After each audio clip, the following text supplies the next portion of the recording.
The Valkyrie Council believed they had made the correct decision. For 300 years, their species had controlled the Nexus Corridor, the single most important hyperspace lane connecting the outer rim colonies to the core worlds of the galaxy. Every merchant ship, every cargo hauler, every transport vessel that wished to move goods across that vast stretch of space had to pay their toll. It was simple economics, they told themselves. They owned the territory. They made the rules. When the humans first arrived in the galactic community, the Valkyrie had dismissed them, a young species from a small blue world on the edge of explored space. They had primitive ships, crude weapons, and no understanding of the complex political systems that governed the elder races. The Council laughed at human diplomats who came to negotiate trade agreements. They charged them triple the standard toll for passage through the Nexus Corridor. They made the humans wait for months before granting them travel permits. The humans paid. They waited. They smiled politely and said thank you. This went on for 50 years.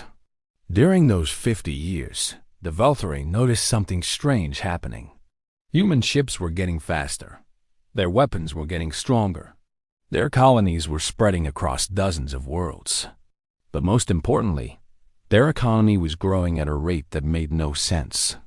Despite paying the highest tolls in the galaxy, despite being treated as second-class citizens by the elder races, the humans were becoming wealthy beyond measure. Ambassador Kethro of the Valkyrie Council made a decision that would change galactic history forever. He convinced the Council to block the Nexus Corridor completely to all human traffic. No more permits, no more tolls. The humans would be cut off from their colonies, their trade partners, and their allies. Their economy would collapse within a decade. They would become dependent on the Valkyrie for everything. They would beg for permission to use the corridor again, and this time, the price would be much higher. The Council agreed unanimously.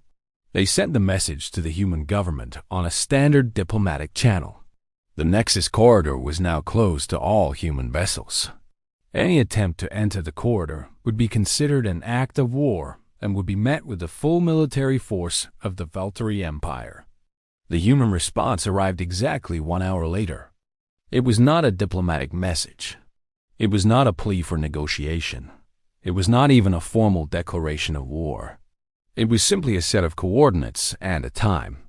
The coordinates pointed to the main Valkyrie defense station at the entrance to the Nexus Corridor. The time was exactly 72 hours from the moment of transmission. Admiral Sarah Chun stood on the bridge of the ISS Constellation, the flagship of the Terran Imperial fleet. Around her, 147 warships held formation in the darkness of space. Behind them, stretching back for thousands of kilometers, waited the merchant fleet. 3,000 cargo vessels, each one carrying goods worth billions of credits. Each one representing the livelihood of millions of human families. Each one stopped dead in space because a species of arrogant aliens had decided to flex their political muscles. The Admiral looked at the holographic display showing the Valkyrie defense station. It was an impressive structure, nearly 50 kilometers long, bristling with weapons platforms and shield generators. Behind it, arranged in a precise military formation, the Valkyrie home fleet waited. 230 ships, each one crewed by warriors who had never lost a battle in 300 years.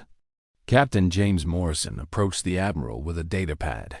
"We've received the final intelligence reports, Admiral. The Valkyrie fleet outnumbers us significantly. Their weapons are comparable to ours. Us. Their shields are actually slightly superior." Admiral Chun nodded slowly. "And their experience? 3 centuries of unbroken victories. They've never faced a serious challenge." The Admiral smiled. It was not a pleasant expression. "Then they have never learned how to lose. And they have never learned how to fight someone who refuses to give up."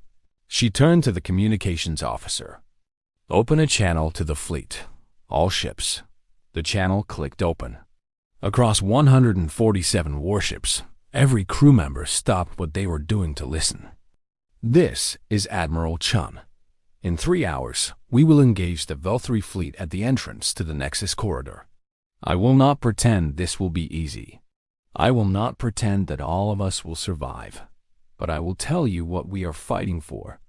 Behind us are 3,000 ships, carrying food for our colonies, medicine for our sick, tools for our workers.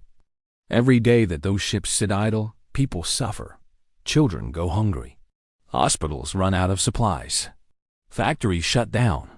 She paused, letting the words sink in. The Velthari believe they can starve us into submission. They believe we are too young, too weak, too primitive to challenge them. They look at our 50 years in this galaxy and see nothing but a footnote in their glorious history. They are about to learn that humans do not write footnotes. We write our own history. And today, we write a new chapter. The channel closed. Across the fleet, the response was immediate. Weapon systems powered up. Shield generators hummed to life. Pilots climbed into their fighter craft. Engineers ran final checks on every system. In the medical bays, surgeons prepared for the wounded that would soon arrive. The Imperial fleet moved forward. Commander Valtosh of the Velthari home fleet watched the human ships approach on his tactical display. He had studied their military for years, looking for weaknesses, analyzing their tactics, trying to understand how such a primitive species had grown so powerful so quickly. He had found no answers. Their ships were ugly, functional things with none of the elegant curves that marked Velthari engineering. Their weapons were powerful but crude. Their tactics were straightforward to the point of stupidity. And yet, something about them made him nervous. "Commander," one of his officers said, "the humans are within weapons range. Should we open fire?" Valtosh hesitated. Something was wrong.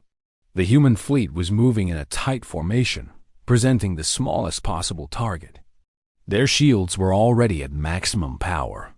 Their weapon systems were charged, but not firing. They were not attacking. They were waiting. "Hold fire," he ordered. "Let them come closer. I want to see what they're planning." The human fleet continued forward. They passed the outer marker, the point where any approaching enemy would normally begin their attack run. They passed the inner marker, where the Velthari defensive platforms could bring their full firepower to bear. Still, they did not fire. At exactly 1,000 kilometers from the defense station, the human fleet stopped. Admiral Chun's voice echoed across every communication channel in the system. "Attention, Velthari forces. You have one chance to withdraw. Open the corridor. Allow our ships to pass. Return to your home space. This is your only warning." Commander Veltosh laughed. The arrogance of these creatures was astounding. They were outnumbered. They were outgunned. They were floating in space, completely surrounded by Velthari weapons platforms. And they were demanding surrender. He opened his own channel. "Human Admiral, you are in no position to make demands. Your fleet will be destroyed. Your survivors will be captured. Your species will learn its place in this galaxy." The Admiral's response was immediate. "Then we have nothing more to discuss." The human fleet exploded into motion. What happened next would be studied in military academies across the galaxy for centuries. The human ships did not behave like any fleet the Velthari had ever encountered. They did not maintain formation. They did not follow predictable attack patterns. They did not fight as a single unit. Each human ship fought as an individual, making decisions in split seconds, adapting to changing conditions, exploiting every weakness in the Velthari defenses. A destroyer would draw fire from a weapons platform, then dive away at the last moment while a cruiser came in from behind and destroyed the platform.